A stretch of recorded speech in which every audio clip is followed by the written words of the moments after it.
So the next presentation is from Dr. Prasanna is here, I think. Dr. Prasanna, are you ready? Yeah.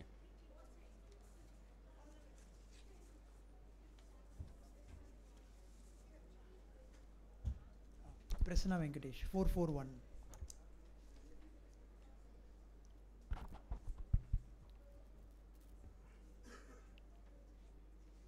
Yeah, thank you for this opportunity to present on a validation of our MIG simulator, which is a cost-effective and a simulative learning.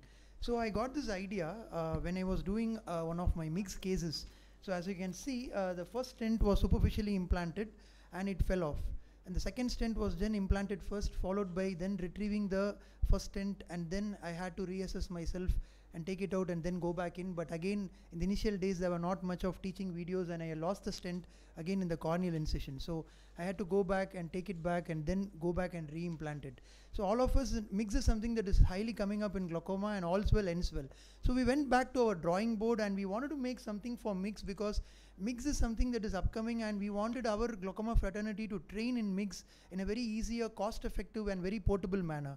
So we went to our drawing board and we developed a 3-dimensional, or rather 4-dimensional holographic MIGS training system. As you can see here in my hands, with this headset you can actually go into this training and you can actually implant stents, you can do a bang, you can do a KDB procedure in the exact location with confocal angle images is what we developed, and we patented it.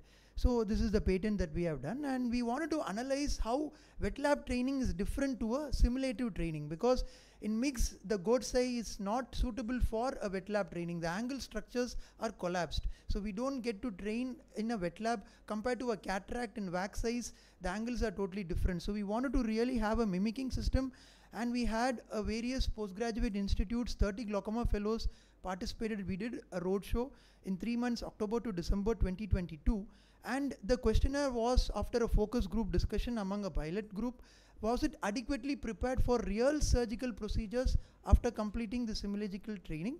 Many people had a orientation to MIGS as to what it is, what is a direct gonioscope, how should we have the spatial orientation to go about performing this, and did the simulator help in hand-eye coordination? Because the 3-dimensional hand-eye coordination is something that was very, very satisfied, and the satisfaction level in simulative training on a tactile level. So with the haptic that you have, the pseudo-haptic sensation when you catch it and when you click it, especially into the finite trabecular meshwork, there was that pseudo-haptic sensation that we have along with this HoloLens. Adequate visual feedback, just like how you get for any MIGS surgery or any microsurgery. And as I told you regarding the feedback to improve your surgical skills, that also you can see the good and okay people were more. And the confidence in approaching a new procedure, especially when you are thrown into a deep end, the confidence in approaching a new procedure, again satisfied and neutral, more people were there. And making mistakes during surgical procedures, the reduction of likelihood, especially when you're dealing with something as microscopic as your fingerprint, be it the eye stent inject or the bang or the KDB, no financial disclosure and anything, but these are all very finite and very infinite procedures. Accessibility to a simulator again was one thing. In every tertiary center, they had one simulator in their cupboard. It was just that they were not taking it and using it. And you can see many centers have their Oculus, their Geo, or the HoloLens. In your medical college, in a tertiary center, they do have one, and the application has been made by us free of cost, and we are doing it for the love of MIGS. How much did the simulator train a safe environment for practice? Again, very likely was the more responses. And everybody would recommend the simulator among the 30 participants who underwent this. They would recommend the simulator, and the graphics and the structures were as real as possible. As you can see, a scoring of 4 and 5. It was a cross-sectional comparative study. Again, a questionnaire was sent out regarding the surgical planning, training, safety and recommendation, 3D realistic models and gamification features, and the satisfaction levels of this HoloLens versus a wet lab. A wet lab meaning it was more a dry lab with simuli eyes. And a pair t-test was evaluated, and it was statistically significant. Definitely p-value showed that it was highly significant between this versus the conventional training system for MIGS. So this is a medical virtual reality which is easily accessible in the palm of our hands. We are trying one to work in the smartphone as well, improving the quality of care, increasing cost effectiveness and accuracy, especially for transcending into the other novel MIGS procedures. According to our knowledge, there is no simulator till date. Many are focusing on cataract, but MAGS has fallen in the blind spot, but it is blooming and coming up. And IMG Hollow is an app that is available free of cost on the Windows, which we have innovated.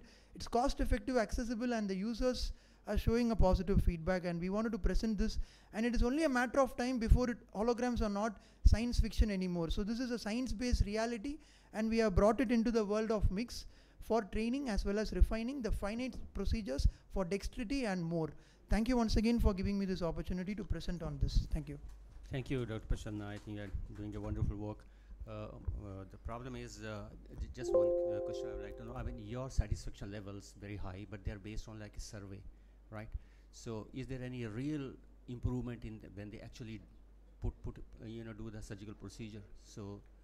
So in any new procedure, it is always better that they have a orientation and then go back to that's insert. fine, but there is no actual, actual performance is still, I mean, that step is still to happen, right? Yes, Okay, yes. the problem with yeah. this kind of studies is that there's a lot of wow factor with it. Yeah. So everyone who goes through this will say, wow, this is a fantastic thing, and the satisfaction rate would Yes, be actually reported higher.